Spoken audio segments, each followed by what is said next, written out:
Coming up on today's show, Tesla publishes its second quarter results for the year and shows that despite COVID-19, it's on a roll. Ford's performance-armoured RTR unveils the hoonable one-off Ford Mustang Mach-E 1400, complete with 7 motors, and Tesla accuses more than 20 of its former employees of stealing proprietary data and taking it with them to Rivian. These stories and more coming next. Welcome back to another episode of Transport Evolved News. I hope that wherever you are safe, and those of you who have expressed concern about my being near Portland, Oregon, well, I'd just like to reinforce that both myself and the rest of the team are safe and well. Like many others in the US, we find the current situation abhorrent and against so much of what the US stands for. Here's hoping that justice can be reached for all of those currently being oppressed. Thanks also go to the Electric Auto Association for their sponsorship of today's show. Find out how to join them and how to accelerate the switch to electric today by going to electricauto.org. Since Wednesday marked the publication of Tesla's second quarter results, we absolutely have to start there this week, and what a quarter it turned out to be. Despite COVID and factory shutdowns that thoroughly impacted Tesla's vehicle production plans, Tesla still managed to deliver 90,891 cars during the quarter, with Tesla's overall revenue hitting the $6 billion mark. Aided by continued sales of regulatory zero-emission credits, Tesla finished the quarter with a healthy profit of 50 cents per share using the GAAP accounting method. This thoroughly beat Wall Street expectations. It also marks the fourth quarter of Tesla turning a profit, meaning it's now poised to enter the lauded S&P 500. We'll have more news from the shareholder letter and call later in the show, so keep watching. An ongoing battle between LG Chem and SK Innovation could lead to a catastrophic disruption in automotive-grade lithium-ion battery supplies. So says both Volkswagen and Ford, both of which have petitioned the United States International Trade Commission to let SK Innovation produce electric car battery cells at its brand new battery production facility in Georgia. SK Innovation is currently being sued by LG Chem over alleged trade secret theft, and LG Chem says SK Innovation should be prevented from selling or making cells in the United States. LG Chem has claimed it can take over production from SK Innovation for both Volkswagen and Ford's electric vehicles, but Ford says this claim is not credible given some of the shortages experienced in the industry recently, most of which trace back to LG Chem. Frankly, it's messy. Audi has detailed a new research project this week involving its e-tron Sportback and two-way power transfer.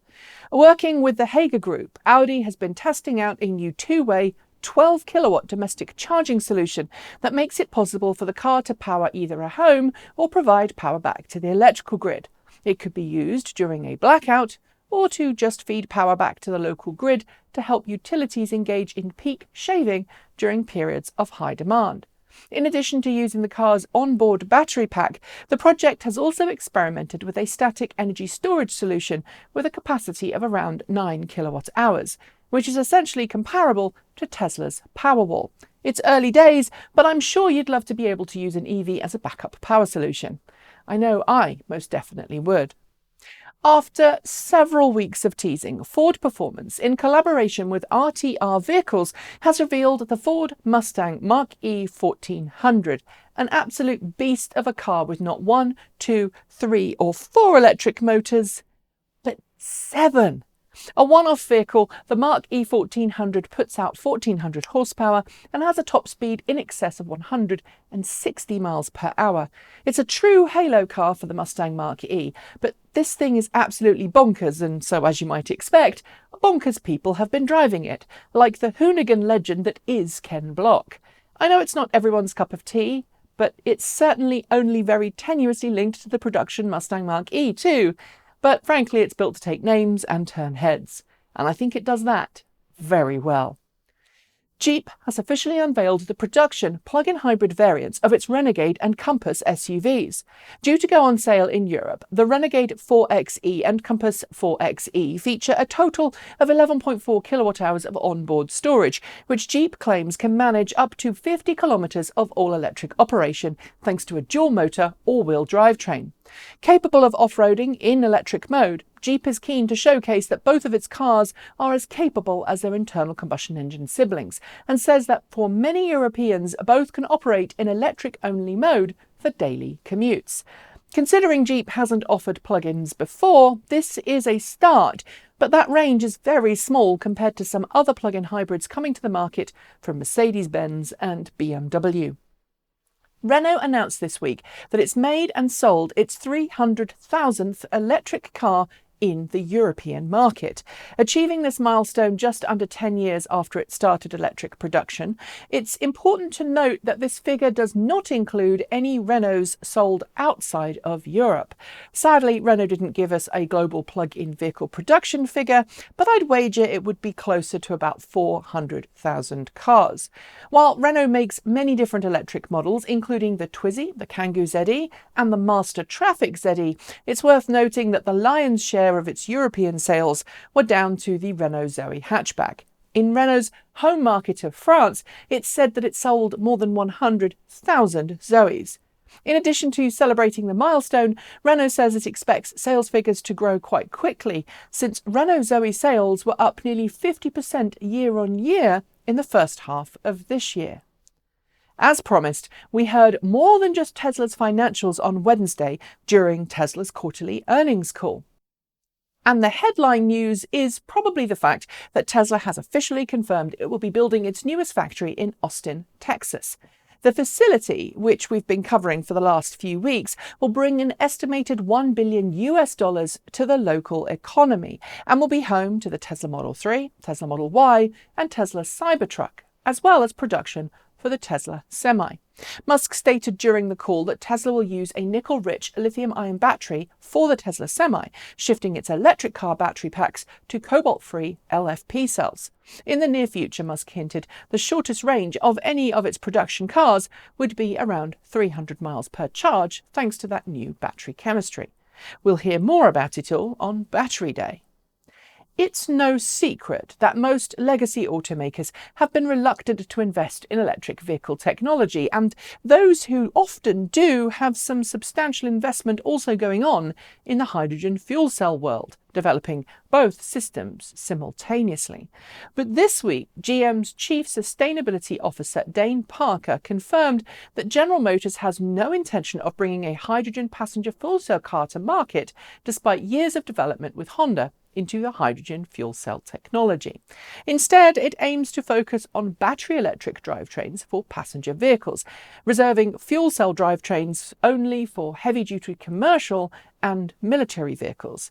This is very different to GM's goals of just 3 years ago, when it said it would produce battery electric and hydrogen fuel cell passenger vehicles side by side. Rival companies are often suing each other for alleged misdeeds. I mean, you only have to look at the 8-year feud between Apple and Samsung over patents to see that in action.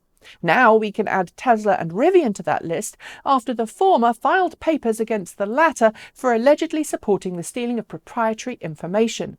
Tesla claims in its court filings that as many as 20 former Tesla employees who then went to work at Rivian took secret information with them about recruitment policies, autonomous production, sales and service, and charging networks. It now seeks the full force of the law to rectify this problem. Unlike some cases where allegations are pretty tenuous, Tesla claims it has documentary evidence and even confessions from some of the defendants to secure its case. This one could be wild. And now it's time for short shorts. The Volkswagen ID.1, essentially Volkswagen's replacement for the e-up, could get delayed until 2025, according to some sources at the company. Originally, it was expected in 2023, but now it appears the concept will arrive then, rather than the full production version. Rivian has stated that it now has its pilot production line in full swing in Normal, Illinois, and says it estimates its R1T pickup will begin customer deliveries in North America in June next year. The R1S SUV will follow it in August next year.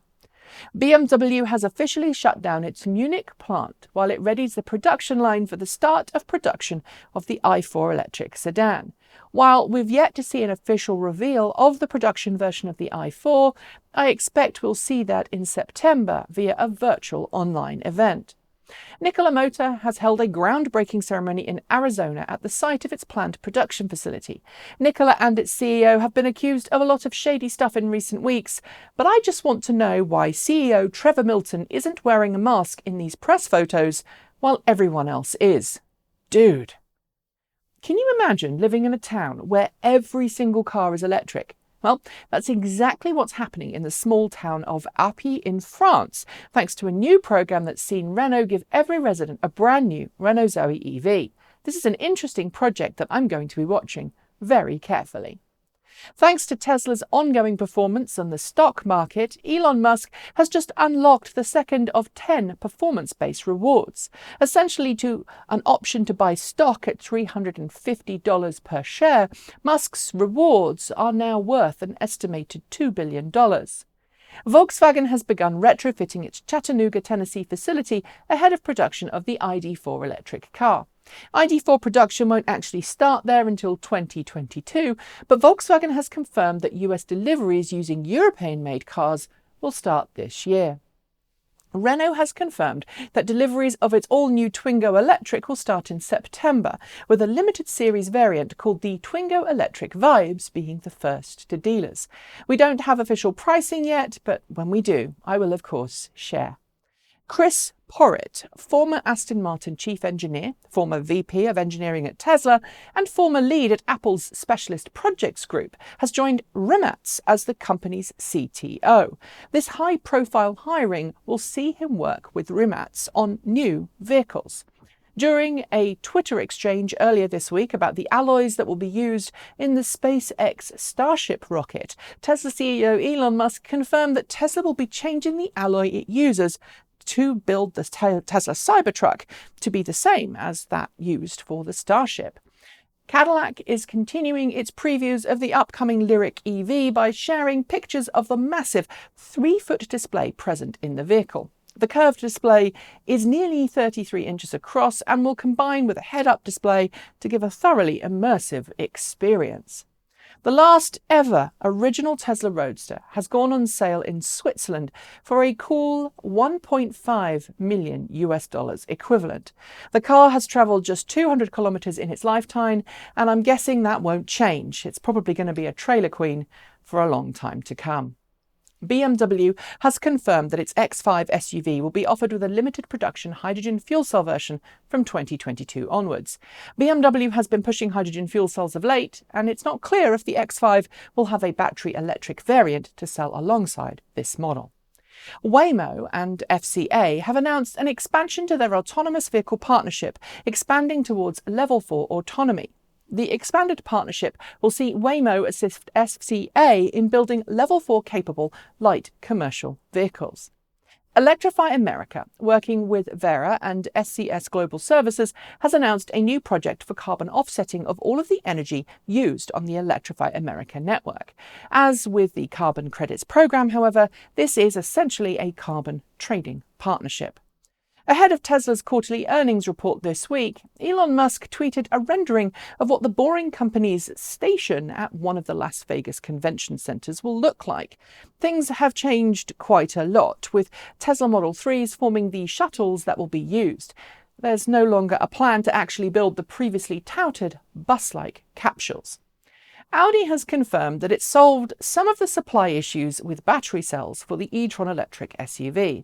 Earlier this year, it was forced to halt e-tron production due to cell shortages, but the company now says it has enough cells to resume production.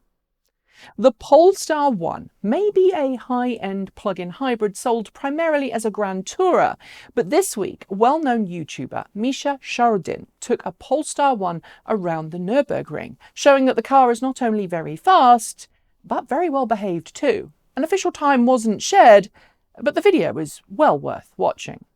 Ducati has unveiled a new vehicle this week in the form of the e-scrambler. But while we all thought at first it would be an electric version of its well-known motorcycle, we've quickly learned that it's just an electric bicycle. The specs are decent, but the price most certainly isn't. Ah well. And those are your shorts. There will be more next week. It's official. If you live in the UK, it is now cheaper to own an electric car than it is to own a petrol one.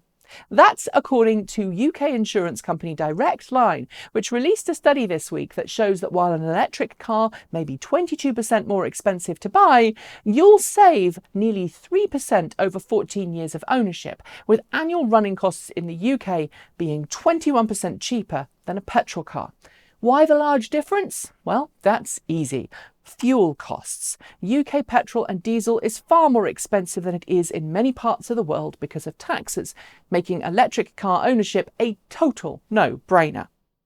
And finally, I grew up on a farm in the UK, and thus it's a kind of given that I'm fond of the original Land Rover. And for years, I've wanted an electric one, especially after driving a prototype electric Landy at the 65th anniversary celebrations for the vehicle.